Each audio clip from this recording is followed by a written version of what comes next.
Good afternoon, my Forest family. Welcome to the Forest Family channel. Come on in, let's talk. Today, you guys, we're going to talk about how to escape a toxic relationship. I'm going to tell y'all what I did.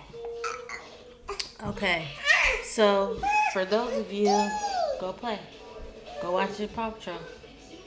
For those of you who are in a toxic relationship, if you're a female or a male, it is very difficult to escape a toxic relationship.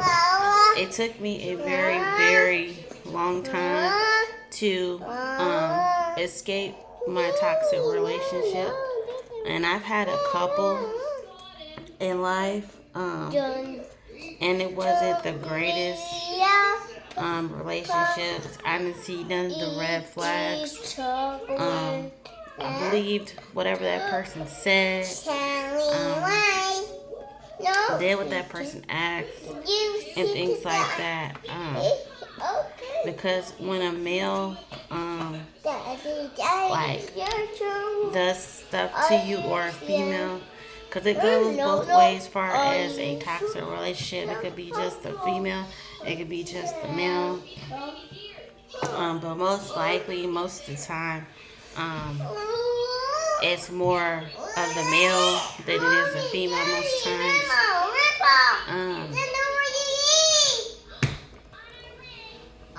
Go play. Go watch Paw Patrol. But anywho, y'all, sorry. But I'm telling you what I did. I was in a toxic relationship a couple times in my life. The last one that I had was before I met my fiance. And I remember saying to myself, I can't just keep having this type of relationship. It's got to get better from here. If I don't remove myself from the toxic relationship, the person's going to do something to me, or I might do something to them. So I had a big choice that I had to make at that time, because so much abuse was happening in the toxic relationships I was in. I had one with my daughter's biological father. I had a couple with some other people that I dated years and years before I met my fiance, and it took me a while to see that every man is not like that. It took me like maybe 6 or 7 years to really realize he wasn't like that, to realize he was different. But when you're in a toxic relationship, you are very like emotional distress, you're depressed, you're going through a lot. Some women I have heard have tried to commit suicide while in a toxic relationship because they don't want to deal with it so much. I went through that back in 2012, and I was only 21 at the time. Y'all, when I tell you that I took every medicine that you can think of from A to Z, like I was like really trying to take myself out at that point, because I was in several toxic relationships, and it was really, really bad.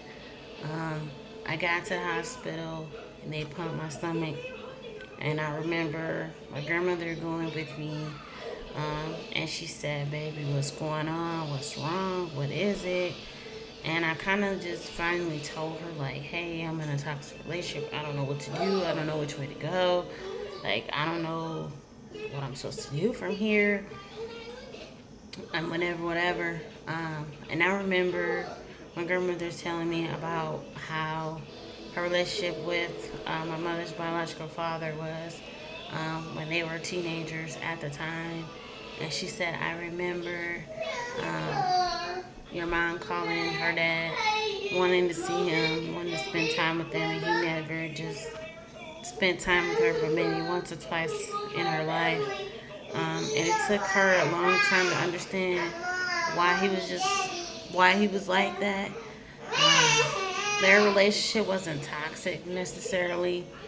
It's just that they were young. They were going through a lot, both of them. Um, Being in high school still, having to drop out, especially my grandmother, having to drop out in ninth grade, um, and not having an education after the fact and stuff like that. But if you're in a toxic relationship, find your way out. If you have to pack your stuff while the person's asleep, if you have to, go visit someone, to stay with them for a little while, whatever it is you need to do to remove yourself because there's no reason to stay in something toxic. It's no reason at all because it's not going to help you in the end. It's not going to benefit you in the end. It's not going to. It's not going to do anything but make matters worse than what they already should be. So learn how to, once you get out of a toxic relationship, don't go back into a different one or another one and another one and another one. Wait for God to give you the answer that you deserve and want for yourself. Because as I say, it took me like 6-7 years to accept the fact that I had someone who loved me, who took care of me, who spent time with me, who showed me love, unconditional. Like he's never been abusive of any sort, mentally, physically, emotionally, none of it. He's like completely different from the previous toxic things that I went through, and it took me so long to realize that he was just a godsend type of person. Even to this day, I still say to myself like, how did God give me this person? Like, why?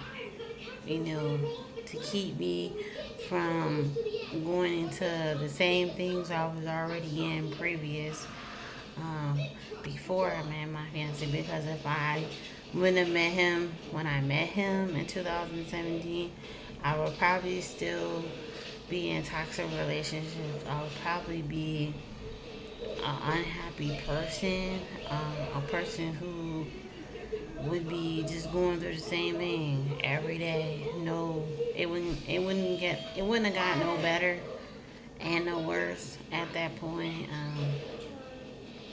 But thank goodness I met him when I did, because I'm telling y'all, like, I went through a lot of toxic stuff in life. He did as well, but his was different than mine. Not saying we didn't have problems and issues, not saying that things were always perfect or things was always terrible or anything like that. Our relationship is not toxic. It's not the way people would perceive of it to be. It's great, wonderful. We might have, misunderstandings here and there.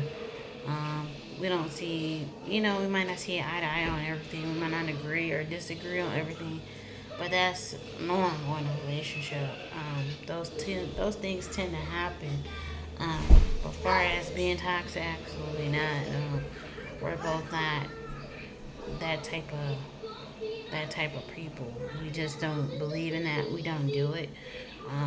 Especially around kids. Even if our kids are around us, or even if they're upstairs doing something, we just don't do those type of things around them, because we know if we did that they would grow up doing the exact same thing in front of their kids. So we just, if we do have like a disagreement or a miscommunication or whatever it is, we wait to talk about it later. And not talk about it around the kids, because they're too young to understand certain things that I always talk about that's very personal. But let me know if y'all like this video. Like, subscribe, comment, hit your notification bell off for every time I drop a video. I will be dropping a video on my other channel, and I'll come back to this channel and make another video. Do a couple more shorts on both my channels and stuff. But I love you guys. Thank you guys so much I appreciate each and every one of you. Thank you for showing up and showing out. Always remember that there is a light at the end of the tunnel. Always remember that God is on our side no matter who we are, where we are, who we're trying to be, or where we're trying to go. I love you guys so, so much. And if nobody told you that, God loves you, I love you. Let's keep going, growing, and moving, and motivating up in life. And let's keep those numbers up and going. Make sure to subscribe. Please make sure you share. Make sure you comment. And I'll talk to y'all later. Bye.